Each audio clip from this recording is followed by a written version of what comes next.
जय जय शिवधारा। 18 दिन की युद्ध पूरी हुई, महाभारत की युद्ध।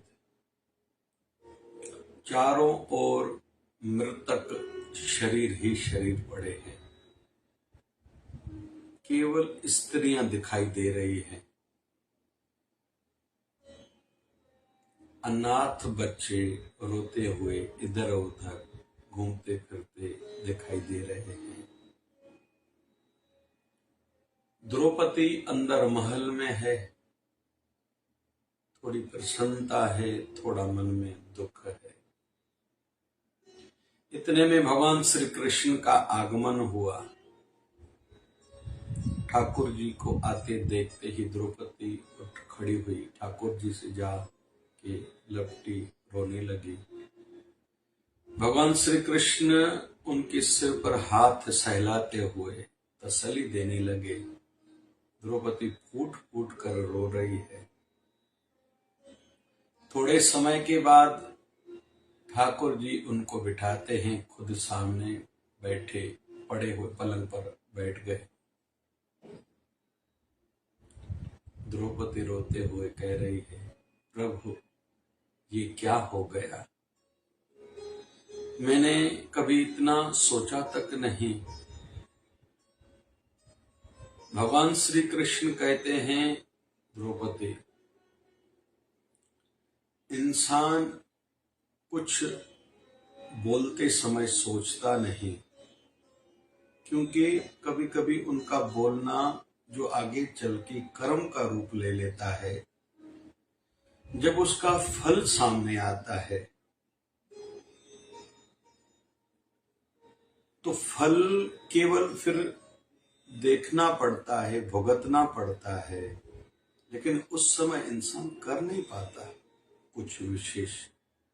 समय गुजर चुका होता है, अभी तो परिणाम का समय है, रिजल्ट का समय है। लेकिन पहले बोलते समय इंसान करते समय कुछ परिणाम का भी ध्यान रखे, थोड़ी दूरदृष्टि रखे, शायद बड़े बड़े दुखों से, आपदाओं से, कष्टों से इंसान बच सकता है। तो द्रौपदी कहती है, प्रभु इसका अर्थ क्या? भगवान श्री कृष्ण कहते हैं, द्रौपदी जब तुम्हारा स्वयंवर चल रहा था, कर्ण आया था स्वयंवर में, उसको तुमने अपमानित किया। कम से कम स्वयंवर में उसको भाग तो लेने देती थी। अगर ऐसा तुम करते थे ना, तो आज जो परिणाम सामने आया है, महाभारत की युद्ध हुई, इतने लोगों की हत्याएं हुई, कईयों के पति नहीं रहे, बच्चे अनाथ हो गए, पूरा रक्त ही रक्त चारों ओर दिखाई दे रहा है। शायद यह नहीं होता। दूसरा, जब तुम्हें जीत के आए थे पांचों पांडव, मां कुंती ने तुम्हें कहा था कि तुम पांचों की पत्नी हो, उस समय भी तुम अगर उस पर थोड़ा बोलती थी तो परिणाम शायद कुछ अलग होता था। तीसरा, जब दुर्योधन महल घूमने आया था, तुमने शब्द कहे थे, अंधे का बेटा अंधा। अगर यह शब्द तुम भी नहीं कहती थी, और जिसके परिणाम में केवल दुर्योधन दुशासन नहीं, 100 के 100 कौरव भाई मारे गए, इतनी जीव हत्या हुई, लोगों की मृत्यु हुई है, यह सब नहीं शायद होता था। परिस्थितियां कुछ अलग होती थी। द्रौपदी कहती है, प्रभु क्या यह सब मेरे कारण हुआ? भगवान कहते हैं, जो प्रकृति है ना, नियति है ना, क्रूर है, और हम सब जब कुछ बोलते हैं उस समय हमें नहीं ज्यादा समझता। कहीं तो भी तुम्हारे मन को थोड़ी तसल्ली भी होगी, प्रतिशोध जो तेरे मन में था, बदले लेने की भावना थी, वो तो ठंडक पड़ गई, लेकिन कितना कुछ नहीं। बर्बादी का सामना और इतना नुकसान झेलना विश्व को पड़ रहा है, और आगे भी इसका प्रभाव कहीं तो दिखाई देगा, क्योंकि हम लोग अभी समझ रहे हैं इंसान जो सोचता है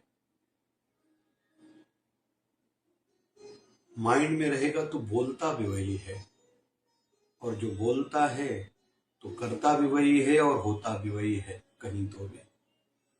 तो नेगेटिविटी के लिए, बुराई के लिए, किसी को नीचा दिखाने के लिए, किसी का अहित नुकसान के लिए केवल या माइंड में आ गया तो वैसे शब्द निकलेंगे, वैसी चर्चाएं करेंगे, वैसा चिंतन चलेगा, और वैसे हमसे कर्म होंगे, हमसे या दूसरों से।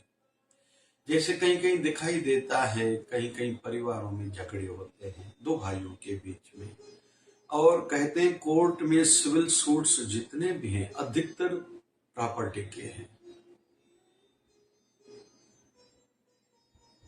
तो दो भाइयों के बीच में झगड़े हैं तो संतानों को बताते हैं बहुत लोग, कुछ लोग नहीं बताते, कुछ लोग बताते हैं, फिर वो झगड़ा आगे तक चलता रहता है और परिणाम बहुत खराब दिखाई देता है। उसके विपरीत जो दो भाई जिन्होंने प्रॉपर्टी को महत्व न देके रिश्तों को महत्व दिया, इंसानियत को, मां बाप को, अपने पूर्वजों के नाम को महत्व दिया, तो उनकी संतानों में प्यार रहता है, बड़ा परिवार कहलाता है। लेकिन आजकल वो दिखाई नहीं देता। रही बात केवल प्रॉपर्टी ही सब कुछ नहीं है। धीरू भाई अंबानी 10th फेल थे, दोनों बेटों में बंटवारा हुआ। आज अनिल कहां, मुकेश कहां, अंबानी। केवल प्रॉपर्टी से ही काम होता था। कहां अमिताभ बच्चन, कहां अभिषेक बच्चन, और ऐसे उदाहरण कई मिलेंगे। स्वतंत्रता सैलानियों के जो परिवार वंशज हैं, आज उनके परिवार वालों के नाम कहां हैं। हम लोग जिस ओर में देखेंगे, जिस भी क्षेत्र में देखेंगे, फील्ड फैकल्टी में देखेंगे, अगर उनके वंशजों में, उनके भाइयों में वह बात नहीं है तो उनका नाम भी नहीं है। जो करेगा काम उसका ही होगा नाम। तो कुल मिला के मन में बुरा विचार आने न दे, बहुत खराब परिणाम आता है। हमारे गुरुदेव भगवान सदगुरु स्वामी शिव भजन जी महाराज अक्सर कहा करते थे, जीवन में जितना हो सके विवाद से दूर रहो, संवाद करो, चर्चा करो, चिड़चिड़ ज्यादा नहीं करो, संवाद करो, बातें करो, चर्चाएं करो, जो भी विषय है, प्रॉब्लम है, लेकिन विवाद झगड़ा नहीं करो। वो आगे बढ़ नहीं पाएंगे, उठ नहीं पाएंगे, न आध्यात्मिकता की सफलता मिलेगी, न सुकून, न शांति, न सांसारिक उन्नति होगी, तरक्की कामयाबी उनको होगी, दुनिया में कोई बड़ा नाम कमाएंगे। जो पूरा दिन झगड़ते रहते हैं, झंझट पालते रहते हैं, इससे भी बदला लेने की भावना, यह भी दुश्मन है, वह भी दुश्मन है, वह भी दुश्मन है, और रुक जाएंगे। मन की शांति नहीं मिलेगी, आध्यात्मिक सिद्धि तो उनको मिलेगी ही नहीं। ऋषि महर्षि भी इतिहास में ऐसे बहुत से हैं, बाद में उन्होंने भी शांति का उपक्ष लिया है। तो विवाद से, और दूसरा इश्यू से, हर बात को इश्यू बनाना, एक मुद्दा बनाना, झगड़ा करना, छोटी छोटी बात को दिल पे लेना, उल्हाने देना, दूसरों को उनका कारण मानना, फिर वह सोचते रहना, उसके कारण फिर नींद नहीं आएगी।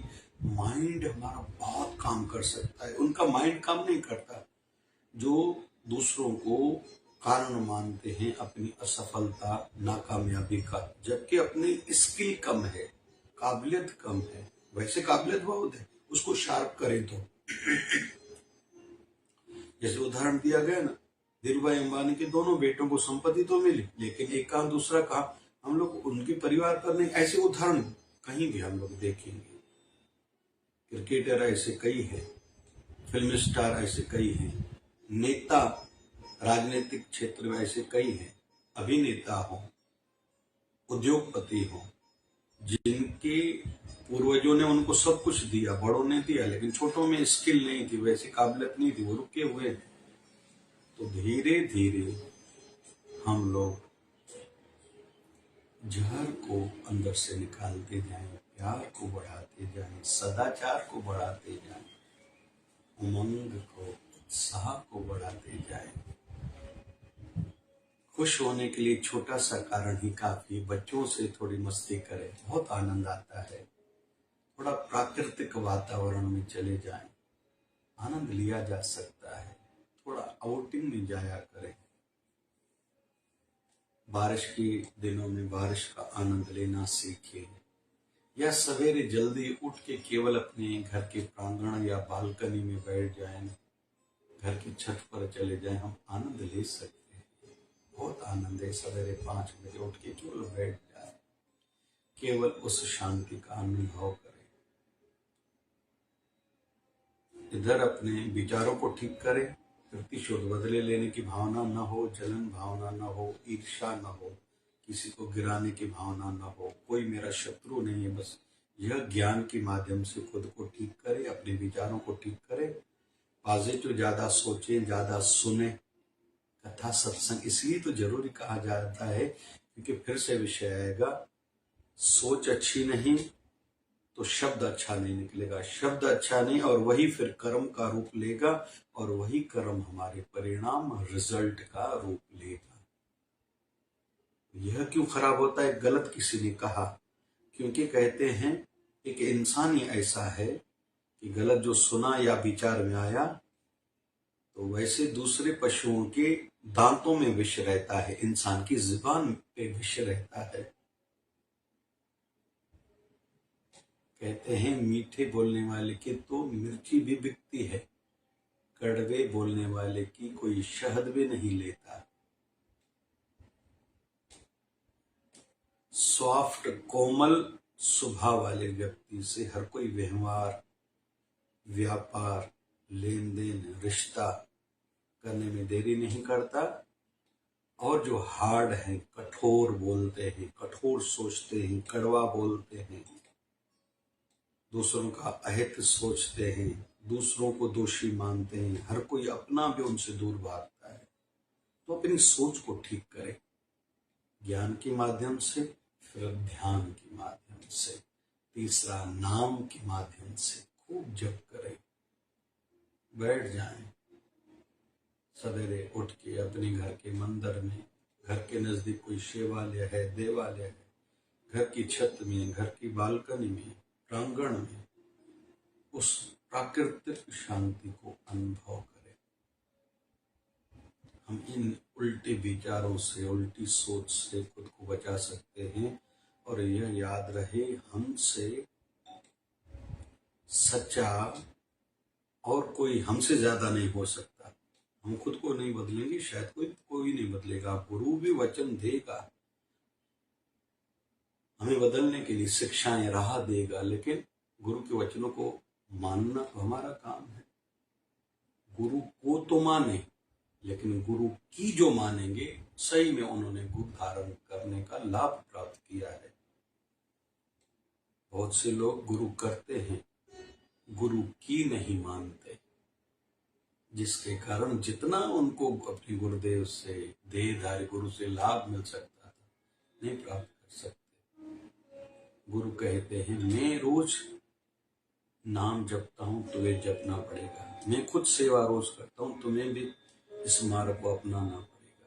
मैं रोज सत्संग कथा वाले वातावरण में रहता हूं, तुम भी रहोगे तो कल युग में माया से, बुराई से सुरक्षित रह पाओगे। क्योंकि ब्रह्म ज्ञानी सिद्ध पुरुष भी न सेवा को छोड़ते, न सिमरन को, न सत्संग कथा को।